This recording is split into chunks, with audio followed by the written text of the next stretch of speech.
Good afternoon. Good afternoon from Pinhole Quilting. I am Liz Holpin and my husband Pete is just behind the camera, and we are live from our Pinhole Quilting Showroom on Friday, November the something. 11th. It's November the 11th. I know that. I know. I put a post on earlier. The 11th of the 11th at 11 a.m. Yeah, reflected on that. And I posted a post on our Facebook page because actually, sadly, my great uncle died in Flanders.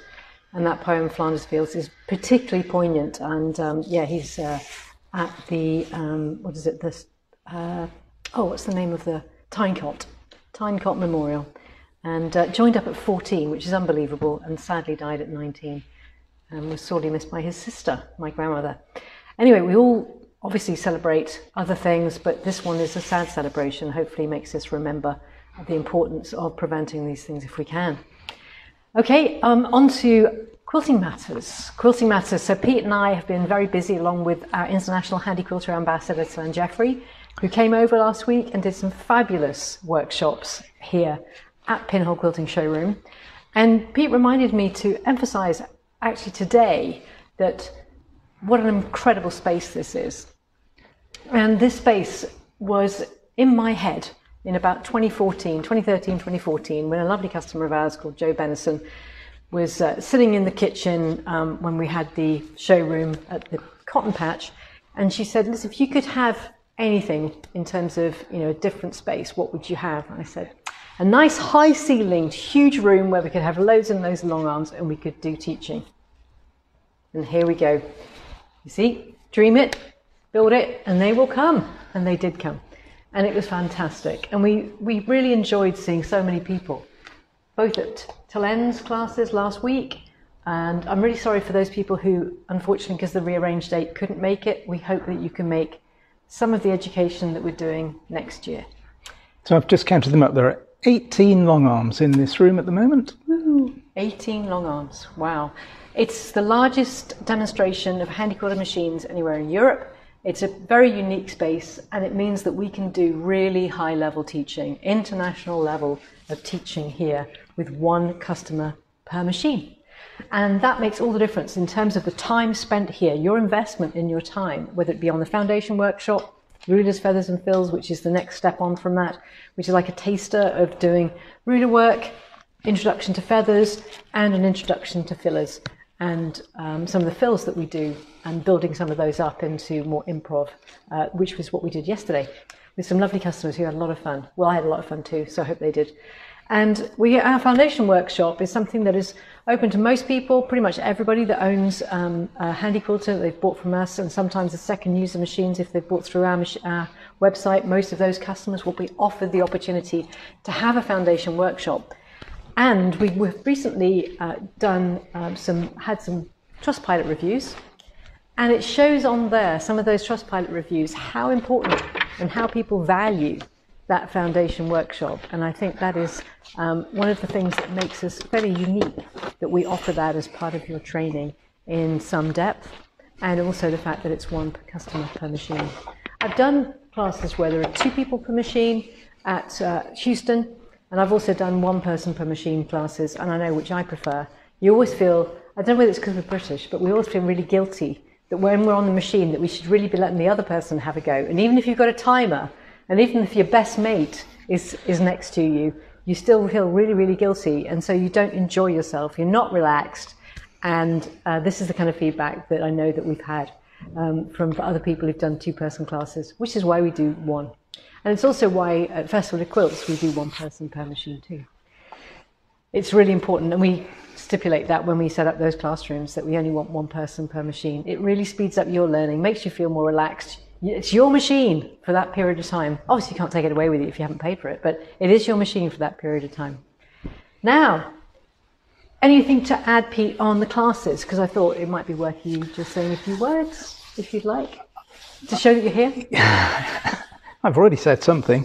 Yeah, on the classes, so I counted up this week because we've just finished our classes for this year now. Mm-hmm. We've done 171 student days of classes. So that's 4-day classes, yep. 171 during the course of this year.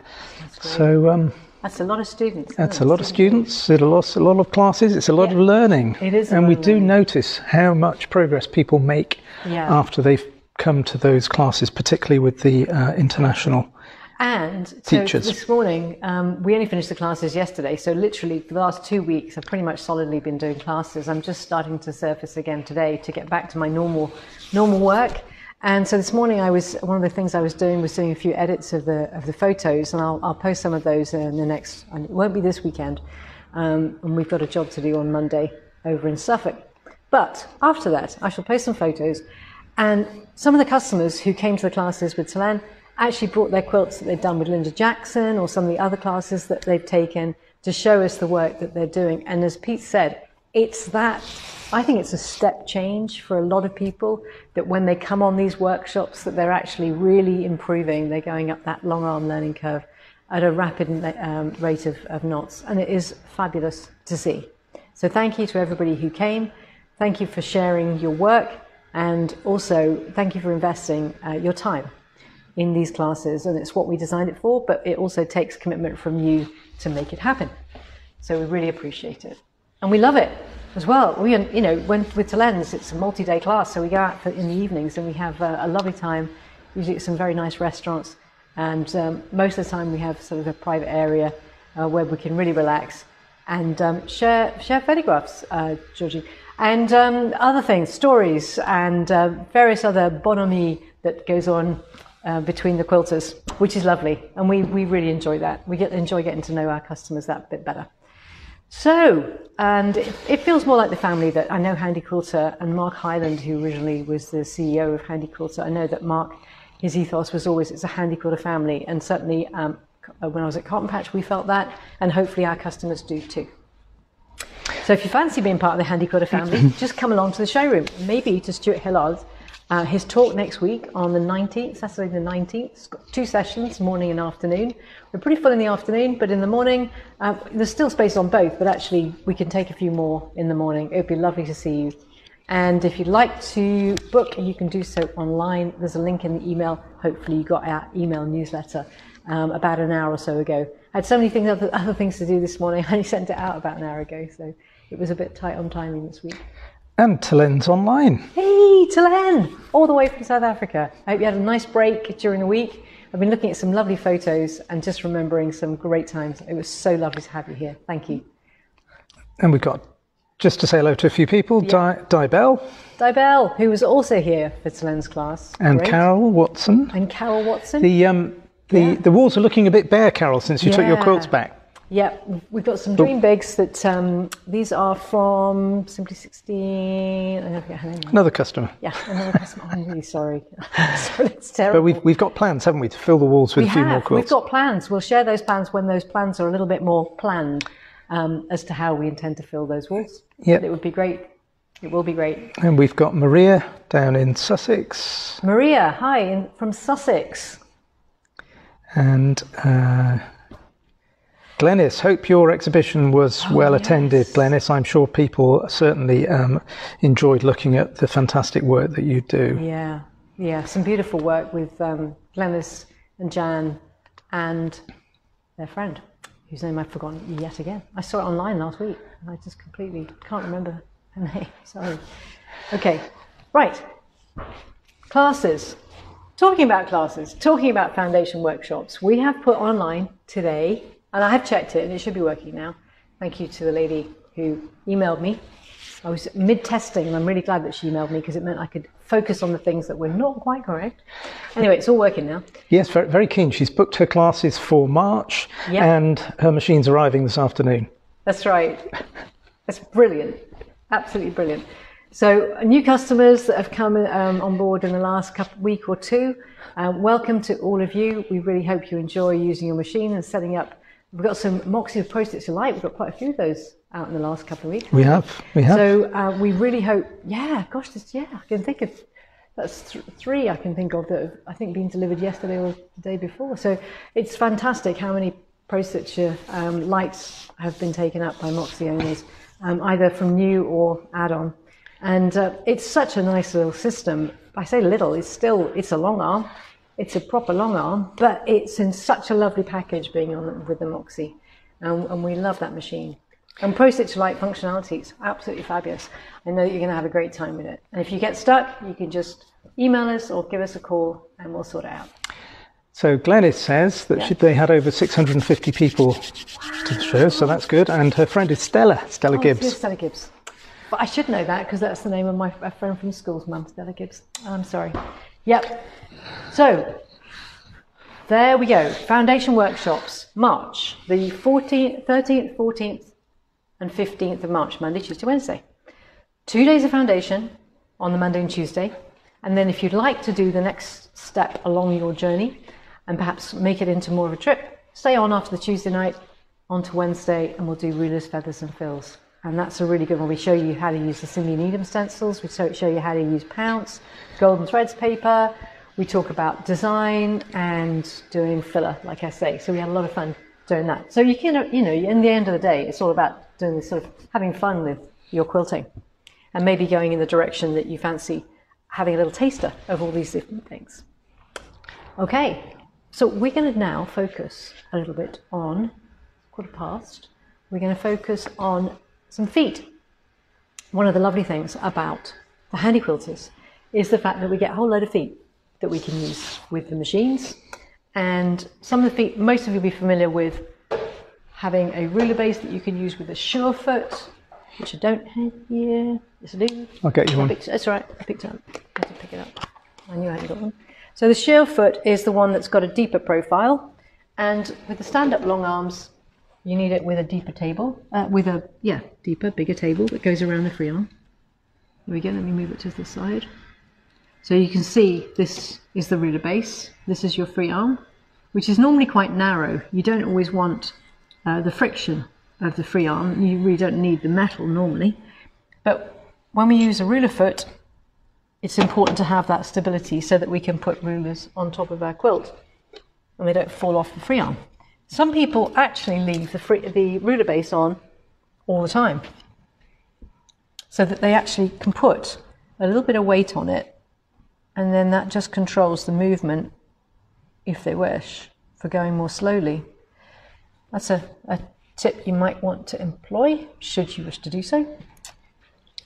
Just going to say hello to Avril in Northern Ireland, who's watching and listening, but she's in hospital. I hope you're okay, Avril. Oh, yes, bless. And your lovely husband. I hope your suite is working well. And I hope that you get out of hospital soon, Avril. I'm sorry to hear that. Avril and her husband came when we had our showroom at our house, didn't she, Pete? Remember that? Did she? She did, I remember. Yes, we started small. Yeah, we just had a warehouse and a showroom in our front room. And it surprised some people that we managed to get 4 long arms in the front room. So Telene says that they've got English weather in South Africa at the moment. Really? Yeah, and it's English weather in Australia as well at the moment. And we've got South African weather. Have we? Go figure.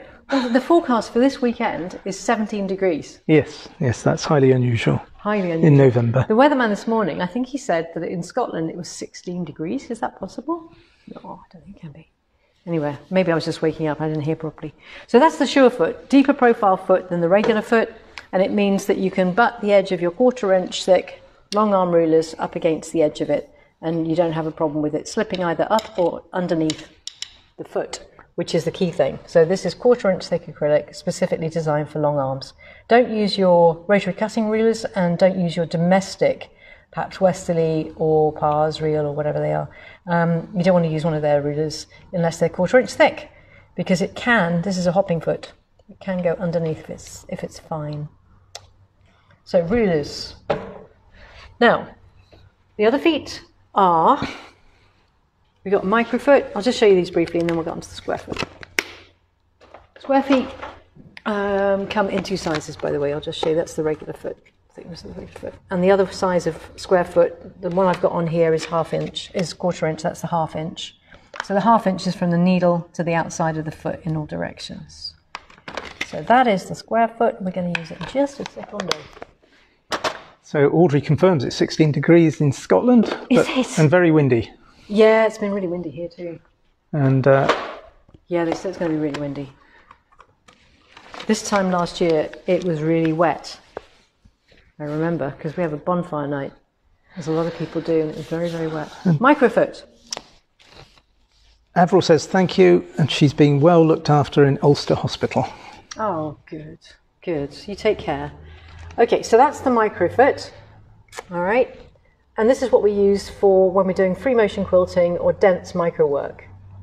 Micro quilting, so it looks and thread painting. like a nothing foot, doesn't it?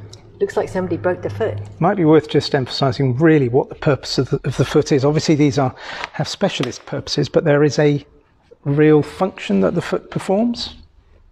The foot is what's called a kinetic foot. And the kinetic foot is designed to hop. It goes up and down. This is actually on a spring as well. And when it goes up and down, it holds momentarily at the point at which the stitch is taken.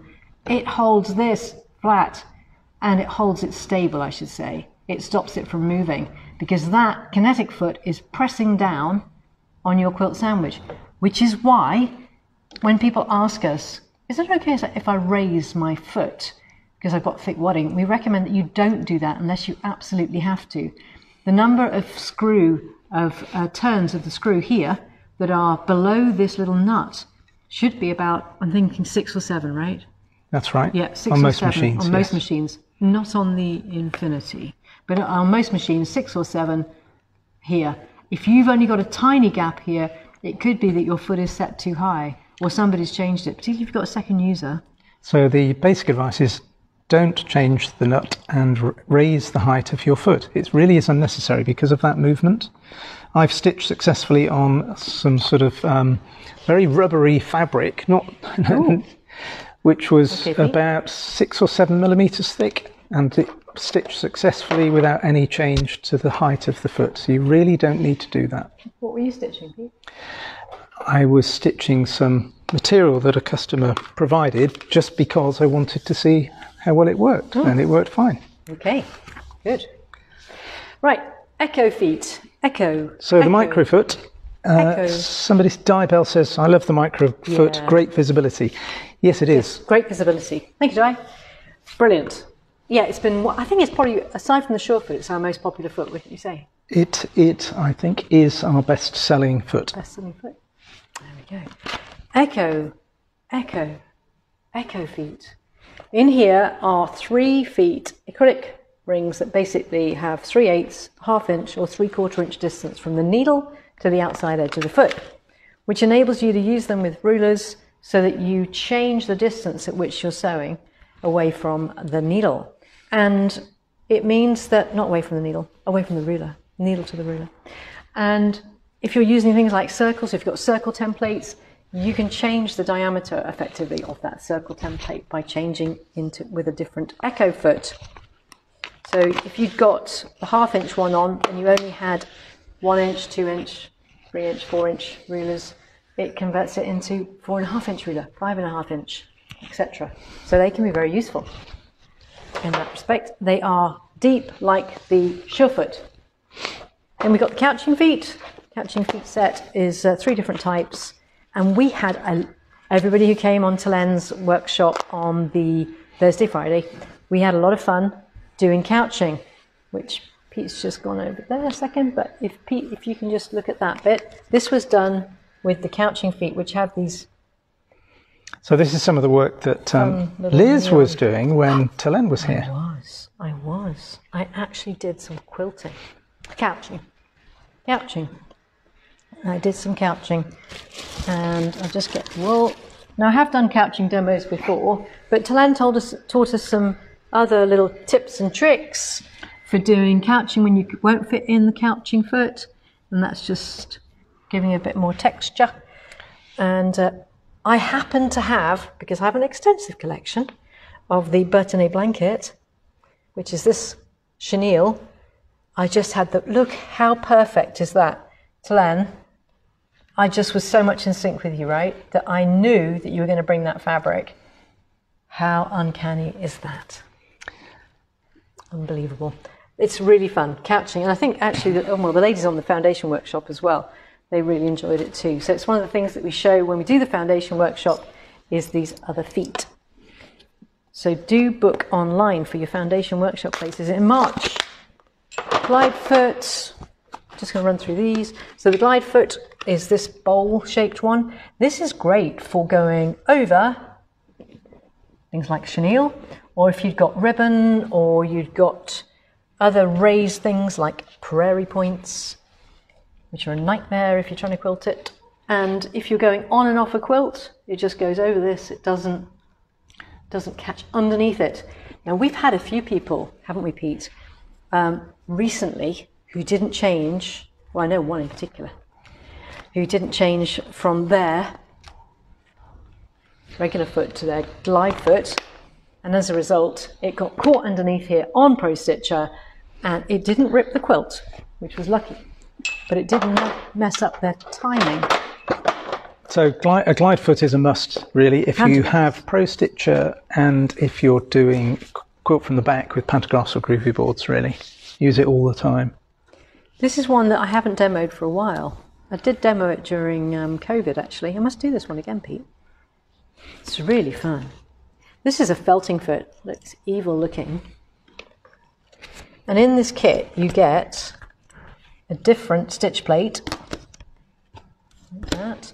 You get a little attachment that you use instead of the regular needle, and you can put 1, 2, I think it's 5, 2, 3, 4, yeah, 5 different needles in there of differing sizes. In the pack comes, this looks like an operating kit, 36, 38 and 40 gauge, little screwdriver, and a foot. And this is how you can do felting with your Handi Quilter.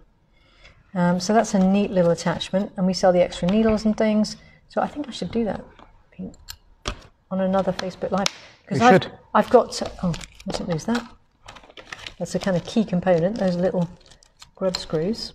And I've got some lovely wools, some of which I'm looking forward to seeing Telene when you do your project with them. And I have got other packs. Obviously, I didn't give it all away. And I've got loads of things like wool roving and silk stuff and I don't know, cocoons and all that kind of thing, which you can use with the felting foot.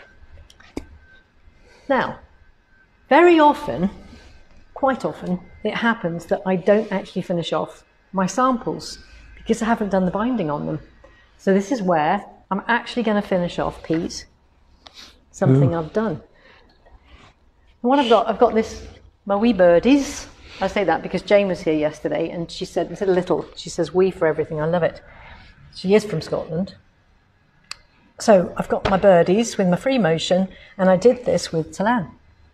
Yeah, it's got like a raw edge applique that I did with the long arm, and it quilts it at the same time. These were great techniques that Telene taught on her class. Fantastic. And I did have a little bit of fun with this, it has to be said.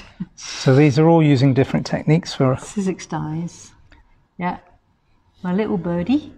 That's one where you fill it in from the outside in. And this is an angled one. And this is one where you go backwards and forwards. And then this is a lovely little blanket stitch one, which looks very cool. And then this one is like a double line. And look, I did their little feet. He's stationary, but all the others are walking around. They're going to get a pile up at some point. It's all going to go horribly wrong. So you're going to bind this, are you? In theory. Come on then. Oh, you got me worried now. Oh, one of the other things that Telene left us was these pieces of fabric. So if you're using a ruler base and you're very close to the edge of your quilt, you can use double over fabric or a piece of webbing or something like that. Pin it to your backing fabric and then attach your clamp to that, like so. So we'd have this, and it means that it doesn't hit the clamp, or not as easily. Just make them as long as you need them. I don't need that on right now, because what I'm going to do is I'm going to show you how we can use the channel lock. I just did free motion quilting of this. I have no idea how big it is, so I'm just going to do some binding. But first of all, I'm going to stabilize what will be the edge of the quilt, or a seam, effectively, that I can then use as a guide. So I've got my square foot on, it's 1/4 of an inch, and I've already done this, but I'm just going to mirror what I did because I think it's useful for you to see, or it might be useful for you to see. So with the channel locks, we can lock the wheels. And Pete, you might want to come this side. So when I'm doing live demos, I always forget which wheels I need to lock. So I have to move the carriage to work out which ones I need to lock. So this one, I'm going to put it on here, okay? Interesting thing to note is that if you get it slightly wrong and you want to make it go either left or right, you can sort of edge it a little bit and it won't pop off, but every now and then it will just spring off of its own accord. So you're happy that's in the right place? Yes. Two ways of using the square foot. You can either just do it and eyeball it and use the edge of your square foot to guess where you need to go. All right, but we've got the channel lock on, so I'm kind of pretty happy that this is going to be the edge of my quilt. So it should just mean it does a nice straight line. And as you can see, I already did one, so it's kind of parallel. So you've now got 1/4 of an inch. There we go. I'll just go over straight. I just wanted to demo it because I'd sort of made sure that the stitching was okay before, but I just wanted to show you that's now provided a nice straight line against which I can lay my binding, and then I can stitch 1/4 an inch in from that. That's the plan. That's the plan. What I will do now is just put this channel lock on in this direction so that I can go across the top. Now you will note that this is a little bit baggy. It was a sample piece where we quilted heavily over there and didn't base this, so your quilt will not look like this. I'm just going to go across the top again, so it's not moving forward or back. I can only move it from side to side. And then I would come down here. I've already done that, and I just want to show you how we do the binding now. So binding on the machine, you can't do the underneath at the same time, not to my knowledge. I don't know of a way you can do that. No. No, Pete's going no. But you can do the top, and then you can decide, do you want to hand stitch that in place with a nice little neat stitch, or do you want to machine stitch it and perhaps have it come through with basically the bobbin thread would be on the top, so you have to make it nice and neat. Or hand stitch it if you like doing that. I'm not very good at hand stitching. I find it hurts my thumb, and a lot of people have quite difficult joints and things, so hand stitching isn't always practical. That's maybe why they got a long arm. I'll just put one of those on. You can see what it does. So that's now keeping this edge nice and stable. So I've got my binding. Here it is. When Stuart Hillard came to do his talk in July, what he talked about was using this method or a similar method. He's got a pro stitcher, so in a way you don't need the channel locks, the manual channel locks. He can just do it without that. And he does his binding just by using channel locks, which is fine. So channel locks are an alternative. And what he does is he does binding big enough for his quilt, and then he attaches it at the center once he's done his first line of pro stitcher edge to edge, and he attaches it before he rolls on, and he makes the middle of it the middle of the quilt. He's got enough for an overlap at the end so he can do a nice finish, and as he goes down the quilt with the typical sort of mitre thing, he goes as far as he can on each side, and he will stitch that in place as he goes down on each side. So say it'd be like that. And he keeps going until he gets the bottom edge, and then when he gets to his bottom edge, he turns it in, does the final row of edge to edge, comes back and does his binding, and leaves enough that when he takes it off the machine, all he's got to do is trim it to the right width, using the width of the binding as the guide. So he's got a completely nice sealed binding, probably in the bottom right. That's what. Apparently that's the least visible part of your quilt. I don't know why. Depends where you put it.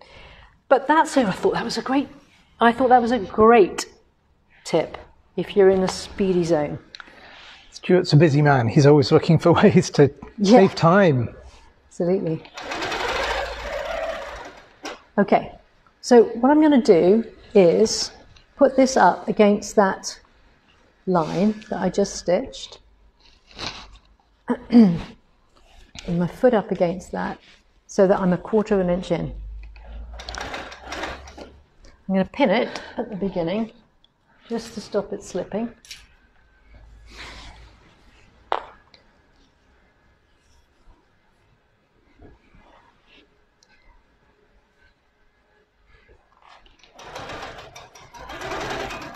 Now you can do this just by putting the edge of the square foot against that line.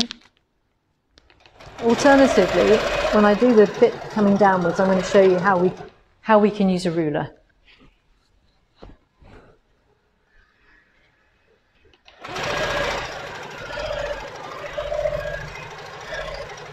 So when I get to this edge where I'm going to stop a 1/4 inch away, I go down here. I've just come 45 degrees along. Let me just get a close-up of that, Liz. Along, 45 degrees along there, just back along off what will be off the quilt, because I'll be trimming this. And then I can flip this over, finger press, we use a wooden iron, applique tool, something like that. And then I can bring that down there. Just go around the edge. Now, I like to just, I don't know whether you can see this I just use my fingernail just so I can measure the 1/4 inch in. I'm going to come in over the edge of this. Right, I do need that thing there. Okay, and then I go back to that bit that I used my fingernail on just to mark it.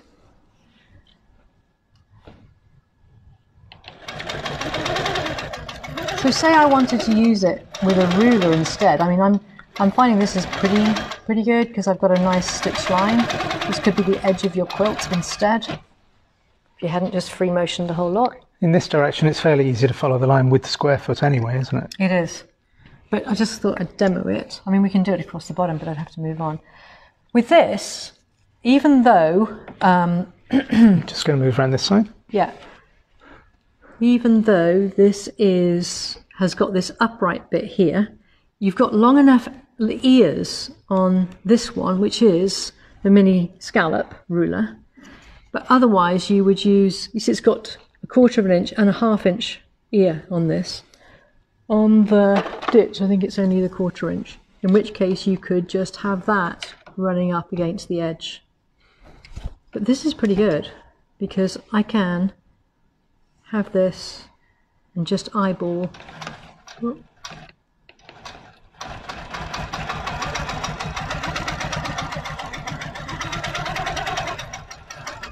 Just keep it flat. Or for lefties, you'll love this direction.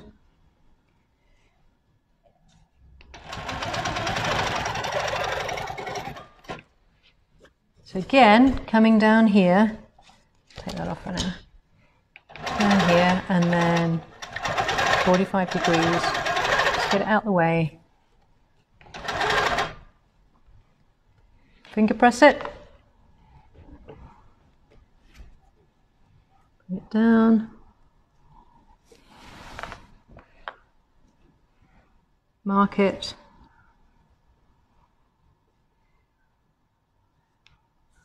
Stitch over there a bit. Put it on a flat bit.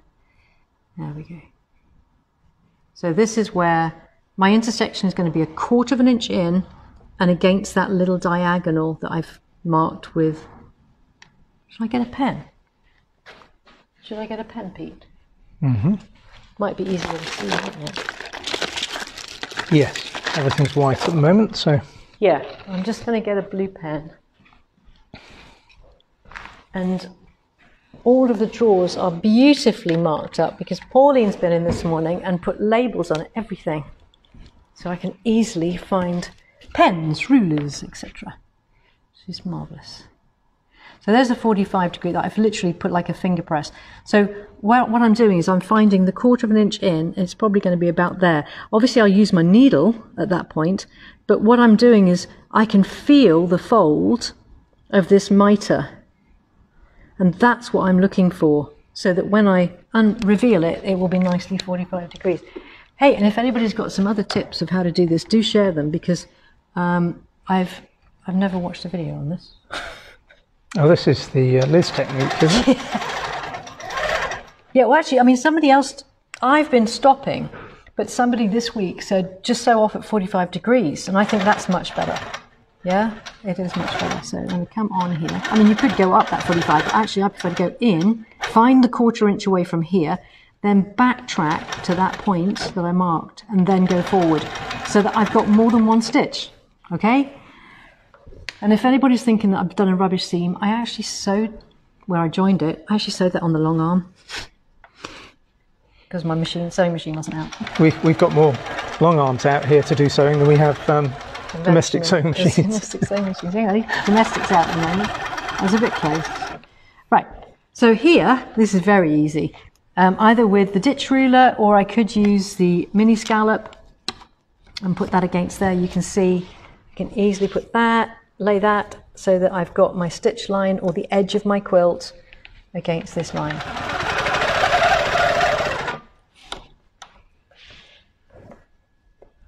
Like that.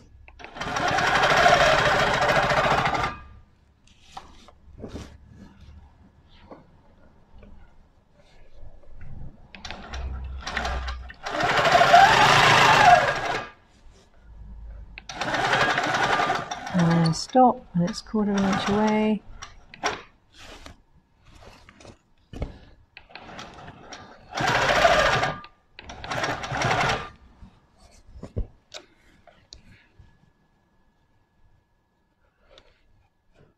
Finger press that, and back.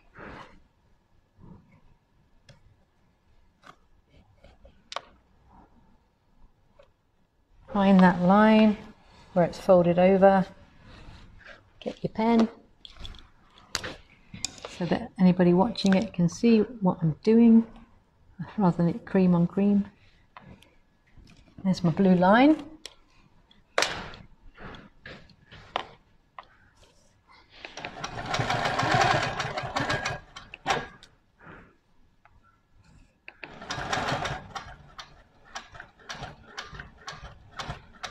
Right, so I know I'm in 1/4 inch, because that's my 1/4 inch square foot is against the edge of the fabric.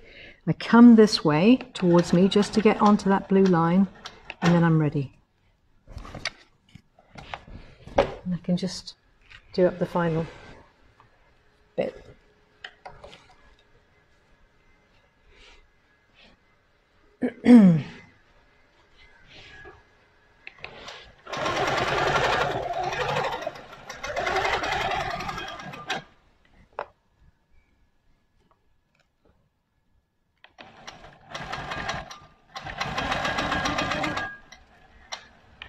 This frame is a little high for me, so just a bit more challenging. Would you like a step stool? I have used step stools, haven't I, Pete, when I've done installations? Yes. Yeah. A bit like me driving boats. I had to use various contraptions, or sitting on a cushion when I was learning to drive a car.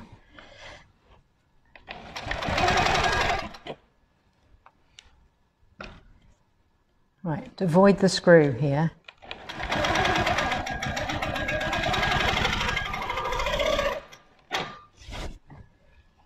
Okay, just hit that pin. And so on until you've got that last bit done.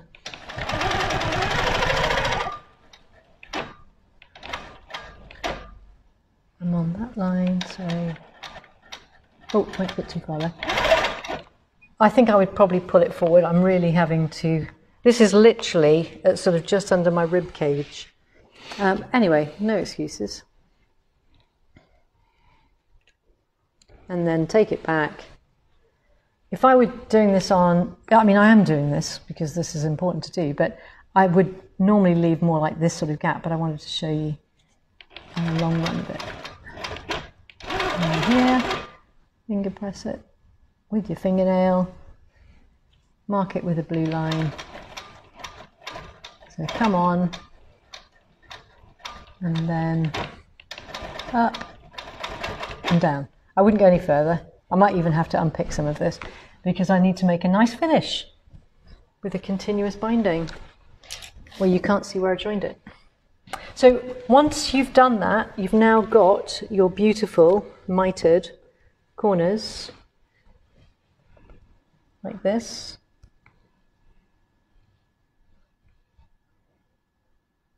And I would now just take that off the frame. Beautiful. Beautiful. Nice. Take it off the frame and take it to the back and hang it up as a sample. Easy as that. When are you going to do that? There we are, I see. We got it packed, haven't we? I had stuff on Monday, so maybe not today. And that's what happens, you see. That's what happens. The other use you have for the square foot is that you can sew lines of different coloured fabrics together and make a quilt as you go. So you can literally lay it on top. Let's just find a different colour. Oh, why did I pick cream on a cream background? That was a bit silly, wasn't it? Just grab the first fabric I could find. So with this, you would just sew along.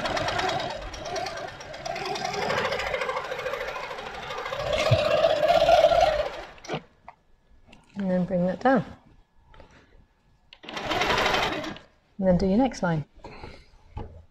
Literally quilt as you go. You could do long strips, pre-done, long strips in alternating colours or whatever, that thickness, all the way along, which is what I did on a lovely quilt that Lucy's got for Emily.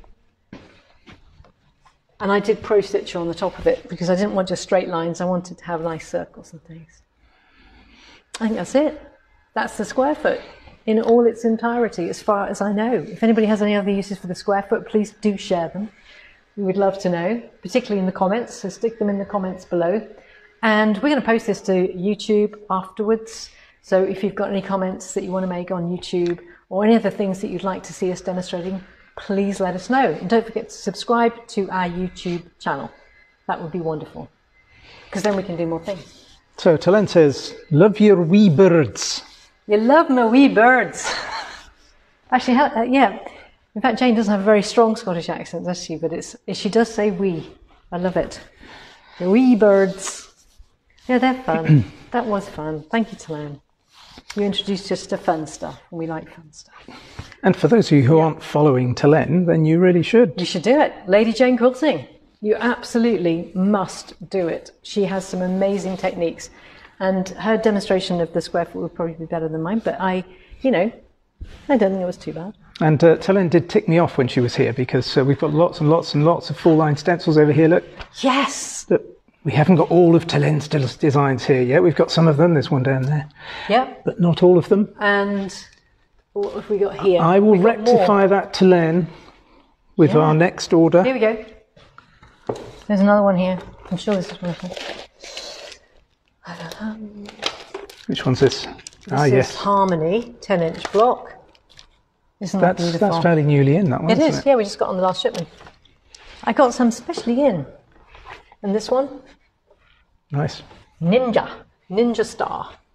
So check those out on our website. We have got more on the reverse of here as well. And see if I can find some more blocks of Telene's. Here we go. Maybe Telene didn't see them back here.